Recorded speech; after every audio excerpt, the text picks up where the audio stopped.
એવું કહેતા કે જૂના જમાનામાં ખહ થતી, ખબર છે? ખહ થતી, ખહનો રોગ થતો, ચર્મ રોગ છે, બહુ ખંજવાળ આવે. અને જેટલું ઓલું ખરજવું થયું હોય એમાં એવું જ ને, જેટલું તમે પછી ખંજવાળો વધતું જ. અને એ ખંજવાળો તો એવું સુખ મળે. તો ઓલા કલાકારો એમ કહેતા કે ખહ થતી, પછી વાણવાળા ખાટલા હતા, સિંદરી, પછી ખાટલા આમ પીઠ ઘસે ને ખંજવાળ આવતી હોય તો. એટલે કોકે એને પૂછ્યું કે તમે સૌથી પરમ સુખ ક્યારે માણ્યું? તો કે મને ખહ થઈ હતી, બહુ ખંજવાળ આવતી હતી, અને પછી એ વાણવાળો ખાટલો, સિંદરીવાળો ખાટલો, એનાથી પછી મેં આમ વાહો ગયો, અને ત્યારે જે સુખનો અનુભવ થયો છે એ અદ્ભુત હતો. અને પછી પાછા ધોખો કરે કે હવે તો ક્યાં એવા ખાટલાય રહ્યા છે ને હવે તો ક્યાં એવી ખહુઈ થાય છે.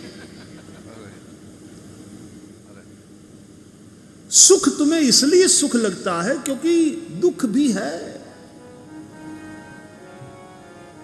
इसलिए शिकायत मत करो, स्वीकार करो. दुखમાં અનુદ્વિગ્ન મન અને સુખમાં સ્પૃહારાહિત્ય. દુઃખેષુ અનુદ્વિગ્ન મનાઃ સુખેષુ વિગત સ્પૃહા. તો જેની બુદ્ધિ સ્થિર થયેલી છે, જે પ્રજ્ઞાવાન છે, પરિસ્થિતિઓ બદલાતી રહે પણ એણે પોતાની મનસ્થિતિ એવી બનાવી છે કે હંમેશા આનંદમાં રહે, એ હંમેશા આનંદમાં. રામ આનંદમાં છે. વનવાસનું કોઈ દુઃખ રામને નથી. રાજ્યાભિષેકની વાત સાંભળી હતી, એનું કઈ કોઈ સુખ ને, બહુ આમ ફૂલાઈ ગયા. ઉલટાનું રામચરિતમાનસમાં તો એવું લખ્યું છે કે ગુરુદેવ વશિષ્ઠજીએ રામજીના મહેલે આવી અને એને સૂચના આપી કે હે રામ, આવતીકાલે તમારો રાજ્યાભિષેક થવાનો છે. દશરથજીએ આવો મનોરથ કર્યો. ધર્મ સંસ્થાના અમે બધા ઋષિઓએ સંમતિ આપી, અમાત્ય સંસ્થાના બધા અમાત્યોએ પણ એમાં સુર પુરાવ્યો, અને બધાએ સર્વાનુમતે એવું નક્કી કર્યું છે કે રામનું રાજતિલક કરવું. આવતીકાલે તમારો રાજ્યાભિષેક થશે, માટે રામ કરહુ સબ સંચમ આજુ. તમે એના માટેના નિયમો અને વ્રતોનું પાલન કરો. આમ કહી અને વશિષ્ઠ બાપજીએ જે નિયમો વ્રતો એનું પાલન કરવાનું હતું રામજી અને સીતાજીએ, એની સૂચના આપી. અને પછી વશિષ્ઠજી ગયા, ગુરુદેવને એમના રથ સુધી બહાર વળાવવા આવ્યા. સીતારામ, ગુરુદેવનો રથ ગયો પછી એ દિશામાં પ્રણામ કરી સીતારામજી પોતાના મહેલમાં આવ્યા. જેવા રામ બેઠા તો રામજી થોડા દુઃખી. નહીં તો આમાં તરત લાપસીના આંધણ મુકાય ને. પણ રામ તો થોડાક હતા, એના કરતાં થોડા પરેશાન દેખાયા. તો સીતાજીએ કહ્યું કે પ્રભુ, આટલા સરસ સમાચાર સાંભળવા મળ્યા અને તમે જોઈએ એવા પ્રસન્ન નથી, કેમ? તો રામજી કહે છે કે સીતા,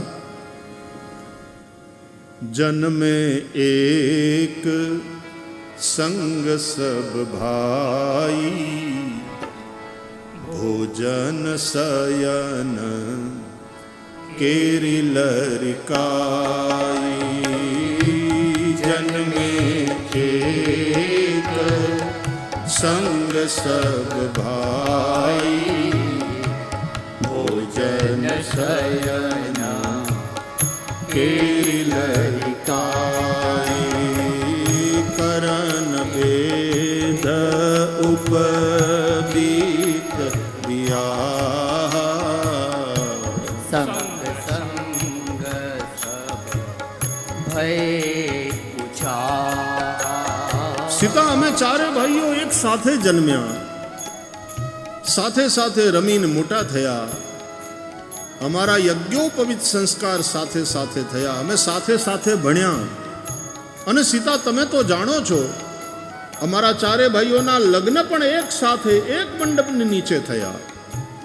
અત્યાર સુધી અમે ચારે ભાઈઓ સાથે સાથે રહ્યા, અને હવે જ્યારે રાજા બનવાની વાત આવે ત્યારે બીજા બધા ભાઈઓને છોડીને હું એકલો રાજા થઈ જાઉં, બહુ મજા નથી આવતી સીતા.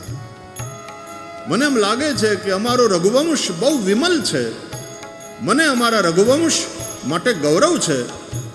અમારી ઘણી બધી પરંપરાઓ સારી છે, પણ આ એક વાત, આ એક પરંપરા મને બહુ રાજી નથી કરતી. શું? વિમલ વંશય અનુચિત એકુ બંધુ બિહાઈ બઢી અભિષેકુ.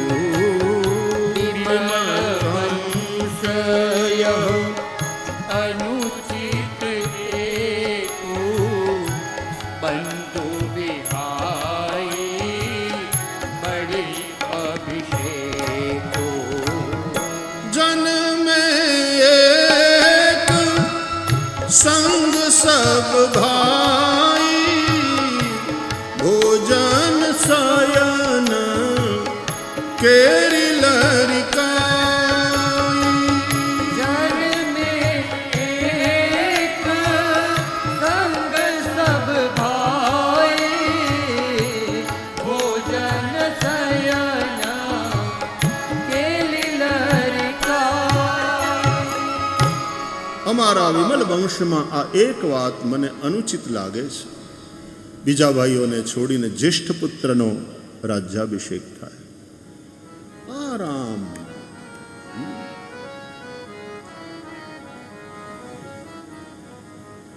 જ્યારે વનવાસની વાત માં કૈકેયીના મોઢેથી સાંભળી કે મેં 2 વચન માગ્યા રામ તારા પિતાની પાસેથી.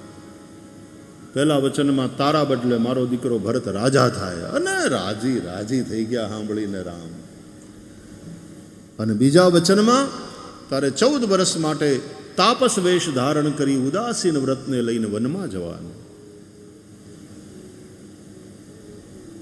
અને રામજી કહે છે માં કૈકેયીને, માં આ વાત જો મેં કીધી હોત ને પિતાજીને તો પિતાજીએ ન માની હોત, પણ તે કીધું છે એટલે હવે એ વાતને ટાળી નહીં શકે. બહુ સાવ તે મારા દિલની વાત કરી, ભાઈ ભરત રાજા થશે.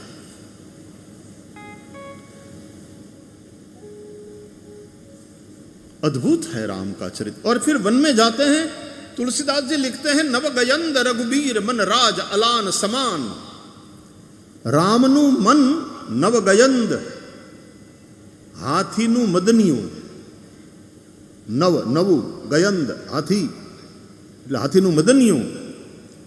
રામનું મન હાથીનું મદનિયું છે. જાણે હાથીના મદનિયાને વનમાં મુક્ત વિહાર કરવો છે, પણ ઓલા મહાવતે આવી અને એને પકડીને એના પગમાં હાંકળ નાખી દીધી.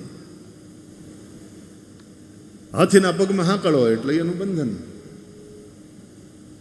અને પછી કોક આવી અને સાંકળ ખોલી નાખે અને મદનીયું બંધનમાંથી મુક્ત થઈ અને જેમ દોડતું દોડતું દોડતું વન તરફ જાય, એમ આ રાજ્યાભિષેકની વાત એ જાણે રામરૂપી મદનિયાના પગની હાંકળ હતી. રામનું મન મદનિયું છે, એની અંદર આ એક બંધન લાગ્યું રામના મનને, પણ ત્યાં માં કૈકેયી આવીને એ હાંકળ ખોલી નાખી.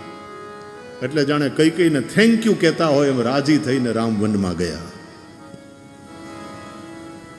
देखो ये उपमा है तुलसीदास जी की. कोई शिकायत नहीं, कोई फरियाद नहीं.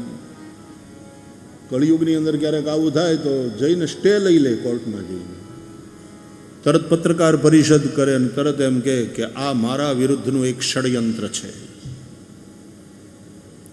અને અમે આનો જવાબ આપશું વગેરે વગેરે વગેરે. लेकिन ये राम है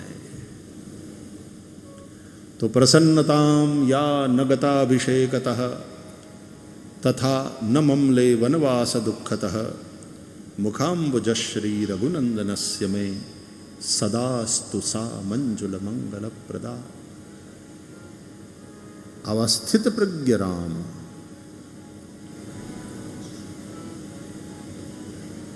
મિથિલામાં સીતાજીના સ્વયંવરમાં ધનુષ્ય તોડવા ઊભા થાય છે રામ, ત્યારે પણ રામના મનની સ્થિત પ્રજ્ઞતા કેવી?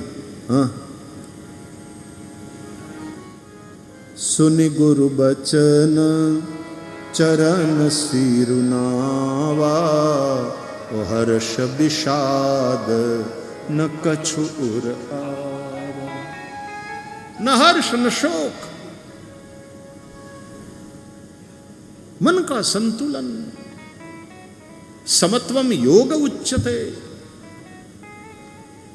योग એટલે આ બધામાં સંતુલન રાખવાનું, જય વિજય, માન અપમાન, સુખ દુઃખ, એમાં સમ રહેવું, મનને એવું મજબૂત કરવું. દ્વંદ્વ તો રહેવાના, દ્વંદ્વનું નામ છે દુનિયા, પણ એ દ્વંદ્વોથી આપણું મન બહુ પ્રભાવિત ન થઈ જાય.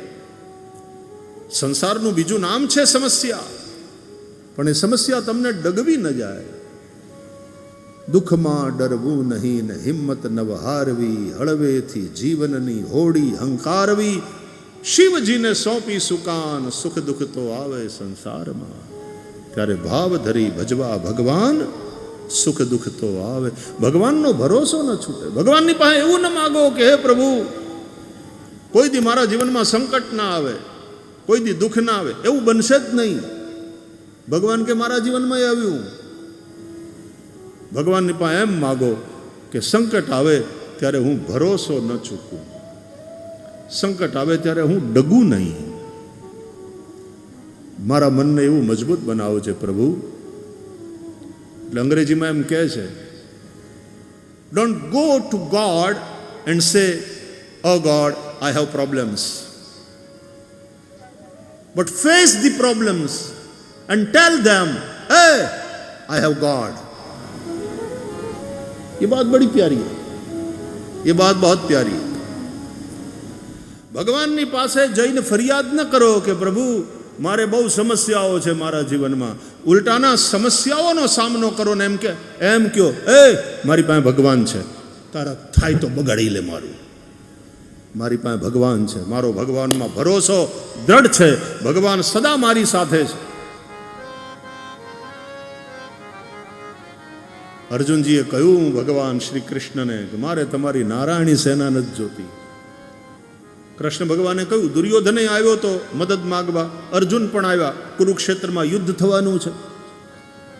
દ્વારકાધીશ પ્રભુએ કહ્યું, એક પક્ષે મારી સશસ્ત્ર નારાયણી સેના હશે અને બીજા પક્ષે એકલો હું, અને મેં તો 1 વર્ષ સુધી હાથમાં હથિયાર નહીં લેવાની પ્રતિજ્ઞા લીધી છે.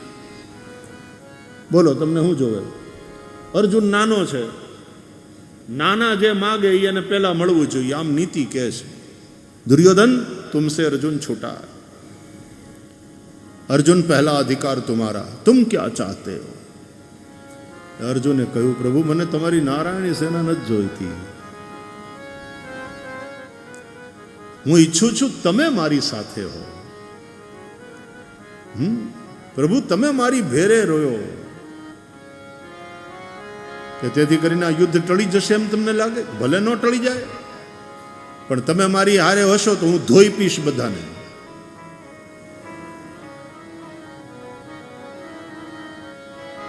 કે પણ હું હાથમાં હથિયાર નથી લેવાનો. કે કાંઈ નહીં, મારા હાથમાં છે ને ગાંડીવ. રામાયણ કહે છે, સુર નર મુનિ સબ કી યહી રીતિ, સ્વાર્થ લાગી કરે સબ પ્રીતિ. અને સાહિત્યકારો પણ કહે છે કે માત કહે મેં તો પૂત સપૂત હૈ, मात कहे मेरो पूत सपूत है, बेनी कहे मेरो सुंदर भैया, तात कहे मेरो हे कुल दीपक, लोक में लाज अधिक बढ़ैया, पत्नी कहे मेरो प्राणपति, जिनके जाके मैं लेऊ बलैया, लेकिन कवि गंग कहे सुन शाकबर, जिनकी गांठ सफेद रुपैया.